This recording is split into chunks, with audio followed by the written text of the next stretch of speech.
For billions of years, the sentient species of the universe honored one sacred law: never wake the humans. No one knew exactly why this law existed, only that it was written in the cosmic codex, older than stars themselves, enforced by the silent watchers who circled black holes like monks around temples. The humans had been asleep for aeons, suspended in a strange, timeless slumber deep within the planet once called Earth. Their planet had long turned quiet. No signals, no wars, no signs of life. Just frozen cities, humming with an unseen energy that even the bravest alien races dared not disturb. But curiosity is the oldest curse of intelligence. The Zayari, a young but proud race of explorers, refused to obey rules they didn't understand. When they stumbled upon Earth's orbit, scanning its ruined towers and dormant energy fields, they laughed at the warning etched in ancient star maps. Here sleep the humans. Wake them not. What threat could a sleeping race pose to us? Said Commander Eeks, as her ship descended through the planet's dusty clouds. The Zayari scientists found chambers underground, sealed by impossible technology, human bodies intact, eyes closed, hearts beating so slowly they were nearly still. They look harmless, said one, like children in a dream. So they opened one pod, just one. A man opened his eyes, and in that moment, the universe changed. The stars flickered. The Zayari vessel lost all contact with its fleet. Commander Aix turned to the man. He was standing now, not blinking, his skin glowing. Faintly. You shouldn't be awake, she said nervously. The man didn't reply. His gaze pierced through metal, space, memory itself. All around the chamber, machines began to stir. Machines no one had touched for thousands of years. Outside, the Earth's atmosphere shimmered as if remembering how to breathe again, but the worst was yet to come. The man whispered something, not in a voice but in a pulse. Every Zayari on the planet collapsed instantly, as if sleep had reversed itself and dragged them under. Aix fell last, staring up at him, realizing too late. This wasn't a human waking up. This was something else wearing human memory. Something the universe had locked away, for a reason. And now it was awake. The awakening spread like a silent scream across space. From the moment the man, if he still was one, opened his eyes, signals began echoing through wormholes like ripples in a once-still ocean. In distant star systems, ancient machines powered on for the first time in millennia, as if summoned. The great archive of Vitrax buried under the crystal moons shattered its sealed vaults and projected a single phrase into the void. The sleeper has stirred. The man walked calmly through the ruins of Earth's underworld, bare feet brushing against stone that remembered fire, hands trailing across walls that wept data in glowing streams. The sky above turned a pale violet, like a bruise forming on the fabric of reality. In orbit, the surviving Zayari scout ship watched in terror as the Earth pulsed, once, twice, like a heart, restarting. Commander Aix's emergency logs transmitted fragments of what she had witnessed, her final words barely coherent. He is not a man. He is the reason men sleep. Then silence. Across the stars, in the Obsidian Council's chamber, the oldest beings of the universe met in panic. These were not emotional creatures, they were time-hardened, galaxy-building architects, yet they trembled. One of them, a serpentine being made of light, spoke in dread. We sealed them for balance. If one wakes, the rest will remember. But it was already too late. All across Earth, pods began to flicker. The sleeping humans, beings once thought extinct, were not human in the way current species understood. They had not evolved like others. They were made, forged in some primeval laboratory by hands not even the Watchers dared name. Their sleep was not death, it was exile. Self-imposed or forced, no one truly knew. The man, who now walked among the crumbling spires of a lost civilization, raised a hand to the sky, and with it sent a ripple through the quantum threads of the universe. Planets shivered. Gravity lost rhythm in certain sectors. The rules of physics trembled, unsure of themselves. And deep within the core of the sun, an eye opened for a single second. The other sleepers began to rise, men, women, children, each with the same eerie calm, the same glowing aura. The stars above flickered in recognition or warning.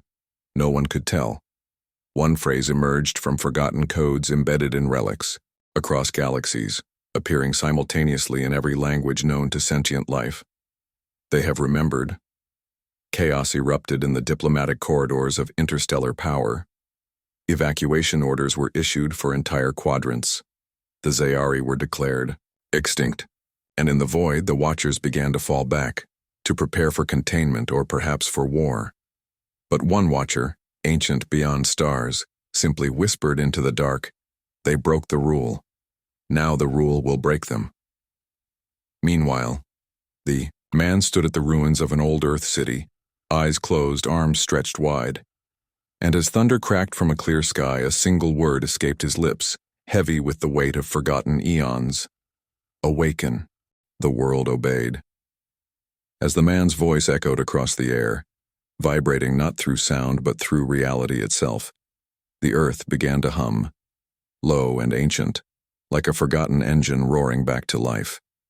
The sky split open in strands of golden, light as energy long dormant surged through the bones of cities swallowed by dust. Across the world, the sleeping ones stirred in their pods, their eyes glowing like stars before time. They didn't scream. They didn't speak. They simply opened their eyes, and the world bent around them as if gravity itself now answered to something older. The man who had been the first stood at the center of this awakening, his feet planted atop the crumbled ruins of a monument whose purpose had been erased, his arms outstretched like a conductor before an orchestra of chaos. Above him, the clouds no longer obeyed the earth. They formed symbols, sacred geometric patterns that made those who looked upon them feel something primal and terrifying, a recognition buried deep in the genetic code of all life. The architects had returned. In the silence of deep space, signals began to collide. The Watchers, who had once circled galaxies like sentinels of peace, were now calling for the reversal protocol, something never before activated, feared even in myth. But myths were made for the humans, and myths were the only things that understood them. In the Omega sector, a sentient black hole shuddered and collapsed into a point of pure white, a paradox, a wound in the laws of creation, as if the universe itself was rejecting the return of its ancient guests. On Earth, cities not built by any known civilization emerged from underground, their spires unfolding like metal flowers, synchronized with the breath of the awakened. Machines that had rusted beyond science began to walk again, not as tools, but as companions, bowing before the humans as if welcoming long-lost kings. The stars overhead aligned unnaturally, not by orbit or force, but by will, as if the cosmos itself was looking inward. A girl no older than 10 walked barefoot through a field where no grass had grown in 1,000 years, her eyes glowing with the same fire as the man's. She whispered words to the wind, and the wind obeyed. Thunderstorms formed across dry deserts. Volcanoes long asleep spewed light instead of lava. In orbit, fleets from the Coalition of Nine, aliens who had ruled interstellar trade and law for a millennium, approached Earth to investigate, to intervene. But as their ships crossed the planet's exosphere, they dissolved, not exploded, not attacked, simply ceased to exist, as though they had never been. One commander had managed to transmit his final message: "They are rewriting us." And, indeed, rewriting had begun. History bent, time cracked. Beings with four-dimensional minds collapsed into madness trying to comprehend what was unfolding. The humans weren't returning to power. They were power. The rule had never been about keeping the humans safe. It had been to keep everything else safe from them. And now that barrier was shattered. Deep beneath the oceans, ancient obelisks rose, humming frequencies that called the remaining sleepers. From Jupiter's stormy core, a temple of light burst forth, revealing a throne no one dared sit upon, until the man appeared there in an instant, traveling not through space but intention. He sat and the solar system bowed.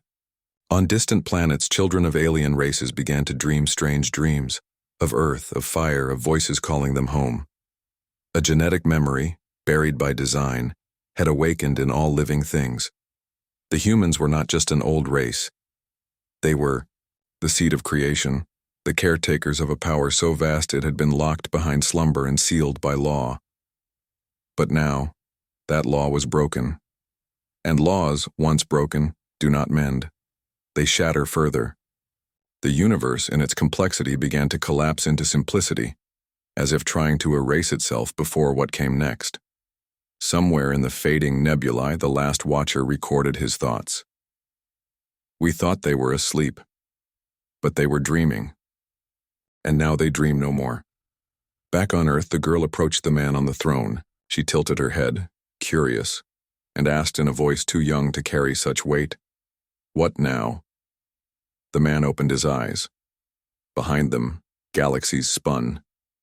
"Now," he said, "we finish what we began." And at that moment, stars across the sky went dark, not from death but from obedience. The universe, it seemed, remembered who its true masters were.